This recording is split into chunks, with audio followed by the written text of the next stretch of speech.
छत्तीसगढ़ में अब तक का सबसे बड़ा सफलता मिला है जवानों को, क्योंकि नक्सलियों का जो शीर्ष नेतृत्व है बसवराजू जिनका नाम है, जो कि महासचिव रहे और शीर्ष नेतृत्व में कायम रहे। पहली बार इतने शीर्ष नेतृत्व में से किसी को मारा गया है। और इस समय मैं नारायणपुर में हूँ। यहाँ पे आपको पीछे दिखा रहा हूँ, ये देख लीजिए, ये पूरे 100 रखे हुए हैं माओवादियों के, जिन्हें लाया गया है इनकाउंटर के बाद। और ये जो शव आप देख रहे हैं ये है बसवराजू का। और यहाँ बहुत सारी चीज़ें हैं, इन सभी के बारे में और इस पूरे ऑपरेशन के बारे में बात करने के लिए हमारे साथ संजय जी हैं। संजय भैया, बताइए कि क्या क्या है। सबसे पहले यहाँ से बताइए, क्योंकि सबसे महत्वपूर्ण यही है जिसके लिए इतने दिनों से ऑपरेशन चल रहा था। बिल्कुल, मैं जब आज डीजी पुलिस यहाँ आए तो मैं एक बात मैं गौर कर रहा था कि लगभग उनकी 30 साल की सर्विस हो गई होगी और वो 30 सालों से बसवराजू का नाम सुनते आए होंगे। तो आज जब उनके सामने बसवराजू का शव रखा होगा तो मैं समझ सकता हूँ उनके मन में किस तरह के भाव आ रहे होंगे। बसवराजू वो व्यक्ति जो पिछले 30 सालों से नक्सल संगठन में सबसे मजबूत रहा। 2018 में जब गणपति बीमारी के चलते उस पद से हटा तो बसवराजू को महासचिव बनाया गया। नक्सल संगठन में महासचिव ही सबसे बड़ा पद होता है, वहाँ अध्यक्ष नहीं होते। तो महासचिव रहते हुए बसवराजू ने नक्सल संगठन को पूरे देश में कैसे वो संचालित होगा ये तय किया। लेकिन इससे पहले ही बसवराजू की भूमिका बहुत महत्वपूर्ण थी। ये उस वक्त नक्सलियों के सेंट्रल मिलिट्री कमीशन, जो कि नक्सलियों का सैन्य विंग है, उसका प्रमुख था। और उस दौरान इसी ने बटालियन नंबर 1 बनाई और हिड़मा को उसका लीडर बनाया। तो जिन लोगों को लगता होगा कि हिड़मा बहुत बड़ा नक्सली है, उन्हें ये बात समझनी चाहिए कि हिड़मा जैसे 100 नक्सलियों को बसवराजू ने पहली बार हथियार पकड़ाए हैं। ये बहुत बड़ी जानकारी आप दे रहे हैं। हिड़मा जैसे 100 से ज़्यादा नक्सली इन्होंने तैयार किए। बिल्कुल, इसने तैयार की है। बटालियन नंबर 1 इसने तैयार की है। तो ये जब सेंट्रल मिलिट्री कमीशन का प्रमुख रहा, उस दौरान ही आप देखेंगे कि 2007 से 2013 के बीच में सबसे बड़े नक्सली हमले हुए, जिसमें सबसे अधिक जवानों की शहादत हुई। हम झीरम कांड भी उस दौरान देखते हैं। हम देखते हैं कि उस दौरान जो है ताड़मिटला कांड हुआ 6 अप्रैल 2010 को। और इसके अलावा भी सैकड़ों ऐसे हमले हैं जो इस दौरान नक्सलियों ने किए, सिर्फ छत्तीसगढ़ ही नहीं पूरे देश में, क्योंकि ये पूरे देश में उस वक्त नक्सलियों की सेक्टर मिलिट्री विंग का प्रमुख था। आगे चलते हैं, क्योंकि आगे एक चीज़ मैं आपसे पूछना चाहूँगा, यहाँ पर कितने शव रखे हुए हैं अभी? यहाँ इस वक्त 27 शव हैं बसवराजू के साथ। ये सारे जो नक्सली हैं, क्योंकि बसवराजू सबसे बड़े पद पे था, ऐसे में उसकी सुरक्षा के लिए ही एक कंपनी नंबर 7 नक्सलियों ने तैनात कर रखी थी। वो भी पीएलजी यही थी? हाँ, पीएलजी कंपनी नंबर 7 जो है, ये जो भी महासचिव बनेगा, चाहे वो बसवराजू हो, चाहे इससे पहले गणपति हो, उसके लिए डेडिकेटली जो है इन्होंने एक विंग बनाई थी, जिसे कंपनी नंबर 7 कहते थे। लगभग 40 से 60 नक्सली इसमें होते थे, जिनका काम सिर्फ और सिर्फ था अपने महासचिव की रक्षा करना। तो आप समझ सकते हैं कि ये कितना महत्वपूर्ण था नक्सल संगठन के लिए, कि इसके लिए एक पूरी की पूरी कंपनी जो है वो तैनात की गई थी। ये जो नक्सली आप इसमें देख रहे हैं, इसमें उस कंपनी के काफ़ी नक्सली हो सकते हैं। यहाँ जो पीएम लिखा हुआ है, ये प्लाटून मेंबर्स हैं। तो क्रांति, राजेश, मासे, जमुना, ये सभी प्लाटून मेंबर्स हैं। तो हो सकता है ये उसी कंपनी के मेंबर्स हों। इसकी एक जो डिटेल्ड ब्रीफ है वो आज शाम को 5 बजे सीएम साय खुद रायपुर में प्रेस कॉन्फ्रेंस के दौरान देंगे, जिसमें बताएंगे कि जो नक्सली मारे गए उनमें से और किसकी पहचान हुई है, उसमें से और कौन बड़े पदों के हो सकते हैं। अभी तक जो बड़े पदों में, जो बड़े काडर के नक्सली, उसमें सिर्फ बसवराजू ही पहचान किए गए हैं? नहीं, इसके अलावा देखिए, सभी के नाम लिखे हुए हैं, सभी के पद लिखे हुए हैं, लेकिन नक्सल संगठन में इनका क्या रोल था, इन्होंने कितनी बड़ी घटनाओं को अंजाम दिया, ये किस घटनाओं में शामिल थे, ये किस इलाके से थे, इसकी जानकारी जो है वो भी दी जाएगी। प्लाटून मेंबर बहुत महत्वपूर्ण पद होता है, ये बड़े बंदूक लेके चलने वाले लोग हैं। पीपीसीएम जो है ये बड़े पद होते हैं, सीवाईपीसी बड़े पद होते हैं। ये सभी जो पद हैं, ये सभी नक्सली महत्वपूर्ण इसलिए होंगे क्योंकि ये किसके साथ थे, बसवराजू के साथ। तो अगर बसवराजू के साथ कोई नक्सली होता है, यानी कि वो महत्वपूर्ण तो होगा ही। हम बसवराजू की बात कर रहे हैं। बसवराजू यहाँ तक पहुँचे, महासचिव बने, लेकिन एक उनका बैकग्राउंड है कि वो पढ़े लिखे हैं, वो आंध्र प्रदेश से इंजीनियरिंग की डिग्री करके आए हैं। तो उनके बारे में थोड़ा सा बैकग्राउंड भी बता दीजिए। बिल्कुल, मैं आज जब ये कल से इनके बैकग्राउंड के बारे में, और क्योंकि बसवराजू को तो खैर हम हमेशा से नाम उनका सुनते आए थे, मैं सुन रहा था तो मैंने कुछ तस्वीरें पाई इनकी। वो तस्वीरें इस वक्त मैं मोबाइल में देख रहा हूँ, लेकिन आपको स्क्रीन पे वो तस्वीरें जो हैं वो नज़र आएगी। इन तस्वीरों के बारे में जिक्र करना बहुत ज़रूरी है। इस वक्त हम जिक्र कर रहे हैं, आपको स्क्रीन पर तस्वीर नज़र आएगी। ये उनके कॉलेज के वक्त की तस्वीर है। देखिए, ये उनके कॉलेज के साथी हैं और ये बसवराजू बैठे हुए हैं शर्ट पैंट पहन करके, किसी डिसेंट स्टूडेंट के जैसे। तो ये कॉलेज इंजीनियरिंग की इन्होंने पढ़ाई की थी, पढ़ा लिखा व्यक्ति है बसवराजू, और यही वजह है कि इस संगठन में इतने बड़े पद पे पहुंचा। इसके अलावा देखिए दूसरी एक और, क्योंकि इनका असल नाम नंबला केशव राव है। तो देखिए, ये N Keshav Rao, son of Shri Vasudev Rao, जीना पट्टा जो इनका गांव है, और ये श्रीकाकुलम की ज़िले में आता है। अब देखिए, इनके लिए कॉलेज में जो इनके लिए लिखा गया वो शब्द कितना महत्वपूर्ण है। An innocent guy when in first year, now he is the class dada, university kabaddi player, better suited as MR, he is the catalyst for any exam postponement reaction. मतलब ये जब इसमें जो लिखा हुआ है कि जब जैसे होता है ना कि विदाई के वक्त एक संदेश देते हैं, तो जब ये कॉलेज पास आउट हुए तो इनके लिए संदेश में क्या लिखा गया कि ये जब आए थे तो इनोसेंट लड़के थे, लेकिन जब ये निकले कॉलेज से तो ये यूनिवर्सिटी के दादा के तौर पे निकले। यानी कि इनका जो आप स्वभाव देख सकते हैं वो तब से था कि ये झगड़ालू किस्म के व्यक्ति थे। एक जब ये यूनिवर्सिटी में थे उस वक्त एक दो गुटों का लड़ाई हुई, उसमें ये जेल भी गए और वहीं से ये नक्सल संगठन की ओर आगे बढ़े। तो ये कुछ उनके पुराने समय से जुड़ी हुई कुछ बातें हैं जिनका जिक्र करना भी ज़रूरी हो जाता संजय है। भैया, हम पहुंच चुके हैं जहां पे हथियार रखे हुए हैं। ये सामने हम हथियार देख रहे हैं, इसके बारे में बताइए भैया। ये नक्सलियों का सबसे खतरनाक देसी हथियार बीजीएल सेल है। ये छोटे बीजीएल वाले और बड़े वाले दोनों बीजेल दोनों बीजीएल सेल हैं। ये इसके बहुत बड़े आकार के बीजीएल सेल, लगभग इससे 10 गुना ज़्यादा बड़े आकार के बीजीएल सेल कर्री गुट्टा की मुठभेड़ के दौरान मिले थे। मैंने उन तस्वीरों को बहुत करीब से दिखाया था। ये बीजीएल सेल जो है ये नक्सली अपनी देसी फैक्ट्री में बैठकर तैयार करते हैं। ये नक्सलियों की देसी फैक्ट्री जो जंगलों के अंदर चलती है उसमें बनाया हुआ है। इसका मैकेनिज़्म भी समझना जरूरी है। संजू, अगर आप दिखा पाओ, सामने पिन आपको नज़र आएगा। इस पिन को निकाल करके नक्सली बीजे लॉन्चर में इसे डालते हैं, इसे फायर करते हैं। इसका जो डिज़ाइन है वो ऐसा है कि जब ये ऊपर हवा में जाता है तो नीचे गिरते वक्त जो सामने पिन आपको नज़र आ रहा है, ट्रिगर, ये उसके बल गिरता है। जैसे ही वो ट्रिगर होता है, अंदर डेटोनेटर जो लगा है वो फटता है और इसके अंदर जो आपको ये बॉटल नुमा शेप जो दिख रहा है उसके अंदर नक्सली भरते हैं बारूद और इसके अलावा स्प्लिंटर्स, जो लोहे के छोटे टुकड़े होते हैं। जैसे ये फटता है तो स्प्लिंटर्स चारों ओर फैलाते हैं, मतलब फैल जाते हैं और उससे नुकसान होता है जवानों को। अभी ये सारे सेल्स जो हैं जिंदा सेल हैं। ये जिंदा सेल है। मुझे लगता नहीं कि इसे अभी डिफ्यूज़ किया गया हो, या हो सकता है फोर्स ने पीछे से उसे डिफ्यूज़ किया हो, क्योंकि वो रिस्क शायद ना ले, क्योंकि कई बार ये गर्मी में फटते हैं। हमने ऐसा देखा है कि गर्मी में रखे रखे भी ये सेल फट जाते हैं। अब हम आगे आ गए हैं, ये पूरे गन्स रखे हुए हैं, इसके बारे में समझाइए। जी, अब क्योंकि बसवराजू सबसे बड़ा नक्सली नेता था तो उसकी सुरक्षा के लिए बहुत बड़ी टीम थी। देखिए, बीजे लॉन्चर जो बीजे सेल की हम बात कर रहे थे, उसे लॉन्च करने के लिए ये हथियार भी नक्सलियों ने अपनी देसी फैक्ट्री में ही तैयार किया है। इसके अलावा 9mm कार्बाइन आपको नज़र आएगी, इंसास राइफल नज़र आएगी, आगे AK-47 है, उसके आगे SLR है, उसके आगे 303 राइफल है और आगे 12 बोर बंदूक है। इन बंदूकों के बारे में भी एक खासियत है कि ये सारी बंदूक जो हैं ये फोर्स से ही लूटी हुई है। अच्छा, ये सारी बंदूकें सारी फोर्स से लूटी हुई बंदूकें। लूटी हुई है। अब जवान इसके बाद करते ये हैं कि पुलिस जब ये बंदूकें रिकवर होती है, इसमें एक नंबर लिखा होता है उस गन का, उस नंबर को चेक करते हैं और इसके बाद बताते हैं कि ये कब किस मुठभेड़ के दौरान नक्सलियों ने लूटी थी।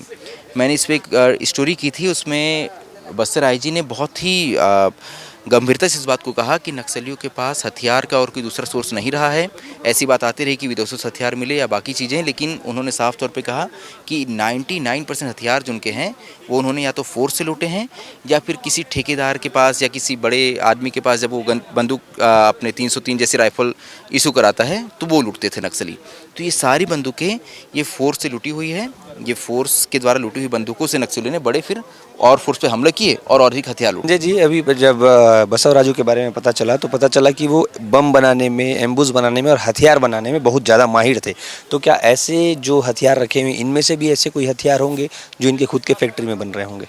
देखिए, दोनों चीज़ें हैं। आपने जो बात कहा कि आईडी लगाने में माहिर था ये, एक कहानी ऐसी आती है, कुछ जानकारी इस बारे में बताते हैं कि जब 85 से 90 के दौर के दौरान लिट्टे और नक्सलियों का आपसी बातचीत हुई, उस दौर में लिट्टे के कुछ कमांडर बस्तर आए।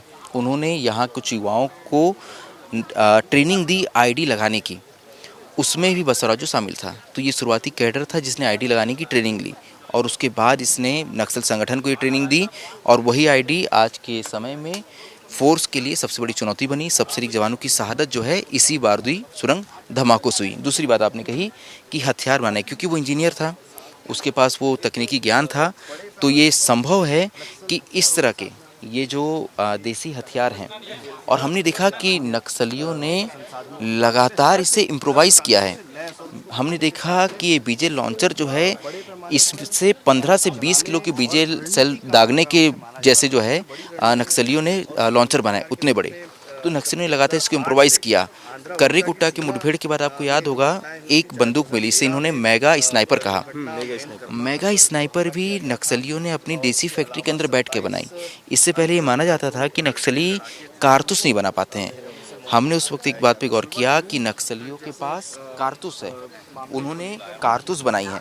तो वो कारतूस जो नक्सलियों ने बनाई थी वो भी फोर्स के लिए चिंता का विषय हो सकती है। हालांकि अब नक्सल संगठन काफ़ी कमज़ोर हो गया है, ऐसे में फोर्स लगातार आक्रामक मोड पे है। लेकिन अगर यही 5-6 साल पहले हुआ होता तो ये बहुत चिंताजनक हो जाता कि नक्सली कारतूस भी अपनी बना रहे हैं और उसमें जो मेगा स्नाइपर है उसकी मेगा कारतूस थी। वो एक एक कारतूस की लंबाई जो है लगभग इतनी थी। तो वो नक्सलियों ने अपने आप को जंगलों में बैठकर लगातार इम्प्रोवाइज़ किया और उसके पीछे इसी तरह के लोग हैं। क्योंकि ये इंजीनियर था बसव राजू, इसके पास तकनीकी ज्ञान था, तो उसने ये तैयार किया अपने एक संगठन को। उसने एक ऐसी विंग बनाई जो इस तरह के हथियार डेवलप करने में सक्षम थी। संजय, अब जब बसव राजू मारा गया, नक्सलियों का ब्रेन मारा गया कह सकते हैं, उनका जितना भी प्लानिंग होता था वो यही करते थे, तो क्या अब ये कहा जा सकता है कि अब नक्सली अपने अंतिम मुहाने में खड़े हुए हैं, या फिर यहाँ से जो गृहमंत्री अमित शाह का कहना है कि 26 मार्च 2026 तक हम नक्सल ख़त्म कर देंगे, तो ये सच होता दिख रहा है क्या? देखिए, एक बात तो तय है कि बसव राजू के मारे जाने के बाद नक्सल संगठन में जैसे आज ये खबर पहुंची होगी, उनके पास बहुत ज़्यादा कम्युनिकेशन साधन होते नहीं हैं, वो भी टीवी देखते हैं, अखबार पढ़ते हैं। तो जब आज उनके पास ये खबर पहुंची होगी तो नक्सल संगठन में बहुत ही भगदड़ मच गई होगी। क्योंकि बसव राजू ऐसा नेता जिसको नक्सली जो 20-30 सालों से होंगे उन्होंने देखा होगा, सबसे बड़ा आदमी है, ऐसा व्यक्ति जिसे घोस्ट कहते हैं, जो हर जगह है, हर नक्सली घटना के पीछे है, लेकिन उसकी कोई तस्वीर नहीं थी। ये तस्वीर बहुत मायने, मैं इसलिए कहता हूँ एक व्यक्ति जो नक्सल संगठन में सबसे मजबूत था, सबसे बड़े पद पे था, फोर्स के पास 35 सालों से उसकी कोई तस्वीर नहीं थी। जो एक तस्वीर है वो 35 साल पुरानी थी। तो एक व्यक्ति जो अपनी तस्वीर तक छुपा कर रखने में सक्षम था, जो अबू जाने बैठ करके पूरे देश में नक्सल संगठन को चला रहा था, फोर्स के पास लगातार ये जानकारी मिलती थी कि कभी वो उड़ीसा में है, कभी आंध्रा में है, लेकिन वो रहता कहाँ था ये किसी को नहीं पता।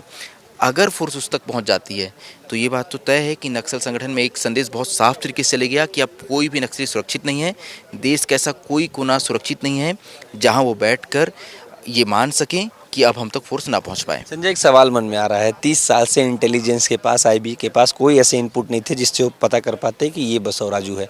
ऐसे में जब फोर्स बोलती है कि हमको इनपुट मिला था कि उस पहाड़ी में बसव राजू है, इसके लिए हम ऑपरेशन लॉन्च किए थे, तो ये कैसे पता चलता है कि बसव राजू ही है वहाँ पे, या फिर ये मारे जाने के बाद कैसे पता चलता है कि ये जो शव है वो बसव राजू का है? मतलब इसे समझने का, इसे जानने का क्या तरीका होता है पुलिस के पास? पहले ये बता देता हूँ कि कैसे पता चलता है कि ये बसव राजू है। किसी नक्सली की पहचान कैसे की जाती है। जो नक्सलियों ने सरेंडर किया बीते दिनों में, वो सबसे अधिक बड़े फिलहाल इनके इनपुट्स होते हैं फोर्स के। जब भी कोई नक्सली इस तरह से मारा जाता है तो उन सरेंडर नक्सलियों को बुलाया जाता है जिसने कभी बसव राजू के साथ काम किया हो सकता है उस नक्सली ने 2 साल पहले, 5 साल पहले इसके साथ काम किया हो। एक नक्सली है जिसने बीजापुर में सरेंडर किया, जो कि बसव राजू का गनमैन था, और हम ये मान के चल रहे हैं कि यहीं से पूरी पिक्चर पलट गई। क्योंकि 1 महीने पहले उसके सरेंडर के बाद उसे ये पता था कि बसव राजू की मूवमेंट कहाँ है। बसव राजू की उम्र क्योंकि 70 साल हो गई थी, इसे चलने फिरने में काफ़ी दिक्कत थी। ऐसे में ये भी हो सकता है कि उसने ये भी बताया हो फोर्स को कि अगर आप एक पर्टिकुलर एरिया को घेर लेते हैं तो बसव राजू भाग नहीं पाएगा। तो ये जो इनपुट्स फोर्स को मिले हैं समर्पण के बाद जो नक्सलियाँ हैं उनसे, और मैं इसीलिए कहता हूँ कि किसी नक्सली का मारा जाना से ज़्यादा खतरनाक होता है उसका समर्पण करना। क्योंकि जब वो समर्पण करता है तो अपने साथ वो नक्सल संगठन से जुड़ी हर बारीक जानकारी लेके आता है। जैसे बसव राजू मारा गया, इसके साथ नक्सल संगठन से जुड़ी सारी जानकारी चली गई। अब इससे आप कुछ उगलवा नहीं सकते। अगर ये जीवित पकड़ा जाता या फिर ये समर्पण करता तो नक्सल संगठन की बहुत सारी जानकारी मिल सकती थी। इतनी बड़ी जानकारियाँ, जो एक लिंक जोड़ते हैं हम कि इनका विदेशों से कनेक्शन है, तो हो सकता है बसव राजू ही व्यक्ति हो जो विदेशों से कनेक्शन रखता हो, या जो हम कहते हैं कि शहरी नेटवर्क है उसको लेकर भी हो सकता है बसव राजू जानकारी देता। तो बसव राजू मर गया, अपने साथ वो राज लेके चले गया। लेकिन इसका मरना भी बहुत ज़रूरी था क्योंकि इससे अब एक संदेश गया नक्सल संगठन के बीच में कि कोई भी नक्सली अब सुरक्षित नहीं है। आप कहीं भी छुपे होंगे तो फोर्स आप तक पहुंचेगी और आपका एनकाउंटर करेगी। दूसरा एक आपने सवाल पूछा था कि कैसे फोर्स को पता चलता है कि नक्सली किस इलाके में छुपे हुए हैं।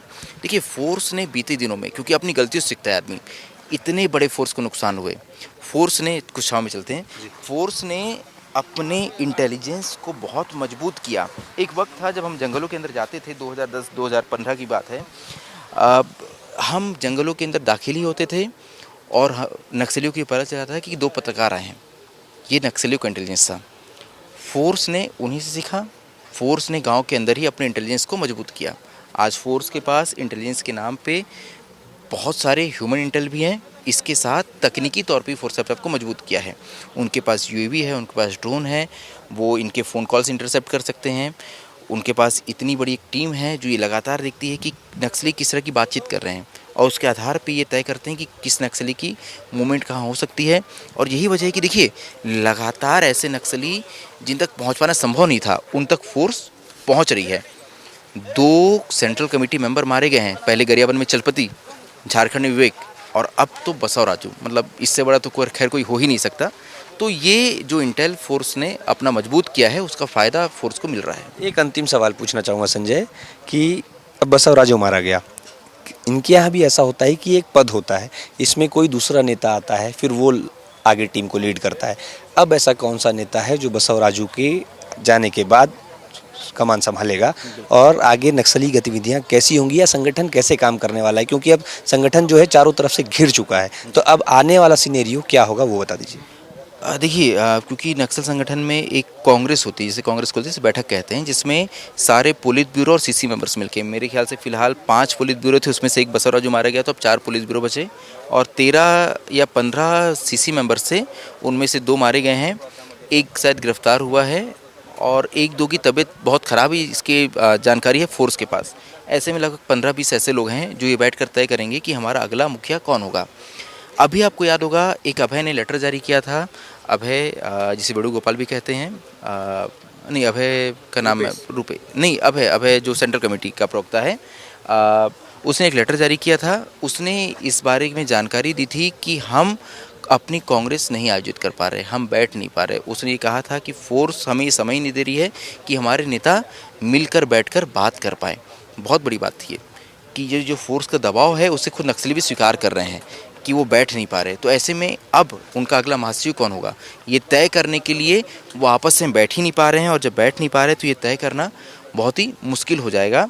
क्योंकि अब मोबाइल के ज़माना है, तो हो सकता है मोबाइल के उपयोग से लोग ये कुछ ऐसा तय कर लें, लेकिन ये लोग मोबाइल का भी उपयोग इसलिए नहीं करते हैं क्योंकि इनको पता है जैसे आपने मोबाइल का उपयोग किया, फोर्स आपको इंटरसेप्ट कर लेगी और फोर्स आप तक पहुँच जाएगी। नक्सल संगठन फिलहाल कुछ महीने तो नेतृत्व संकट से जूझने वाला है, उन्हें और कोई महासचिव नहीं मिलने वाला। ये जो बार बार पत्र जारी किया जा रहा है और शांति वार्ता की बात कही जा रही है, तो क्या ये एक चाल हो सकता है कि उन्हें मौका मिल जाए ताकि वो फिर से संगठित हो जाएं? बिल्कुल, देखिए यही बात हम लगातार कहते हैं कि नक्सली शांति वार्ता के माध्यम से समय ढूंढ रहे हैं, समय तलाश रहे हैं। और देखिए, ये हमने पहले भी देखा है, पश्चिम बंगाल में जब नक्सली संगठन मजबूत था, उस दौरान जब फोर्स ने उन्हें कुचला तो उन्होंने समय मांगा, वो श्रीकाकुलम पहुँचे, फिर श्रीकाकुलम से वो लोग तेलंगाना पहुँचे, तेलंगाना में जब दबाव बढ़ा तो वो लोग फिर पहुँचे बस्तर, छत्तीसगढ़।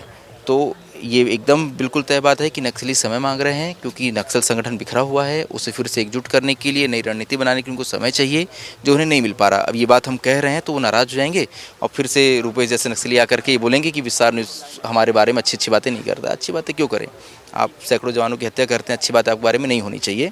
कर्रेगुट्टा के एनकाउंटर के बाद हमने देखा कि लगातार बोलते रहे कि कर्रेगुट्टा में आप हमारे ऊपर हमला जो करें उसे बंद करिए, और जैसे ही हमला बंद हुआ उन्होंने एक व्यक्ति की हत्या कर दी और मीनागट्टा में 4 लोग की हत्या कर दी मुखबिरी के शक में। तो हम क्यों आखिर उनके लिए ये राहत देने वाली बात करें? तो ये बात सही है कि नक्सली संगठन बिखरा हुआ है, वो अपने लिए समय चाहता है और उस समय की तलाश में ही लगातार शांति वार्ता की बात कह रहा है। बहुत बहुत धन्यवाद संजय। संजय जी ने बताया कि कैसे ये ऑपरेशन हुआ, कैसे ये हथियार हैं, हथियार कैसे बनाए जा रहे हैं और ये कितने खतरनाक है, साथ ही आने वाला समय कैसा होगा, क्यों ये शांति वार्ता की बातें उठ रही है, क्यों नक्सलियों की तरफ से अब पत्र आ रहे हैं, इन सभी मुद्दों पर बहुत अच्छे से समझाया और सारी चीज़ों की जानकारी दी। कैमरा पर्सन संजू के साथ सौरभ तिवारी, नारायणपुर।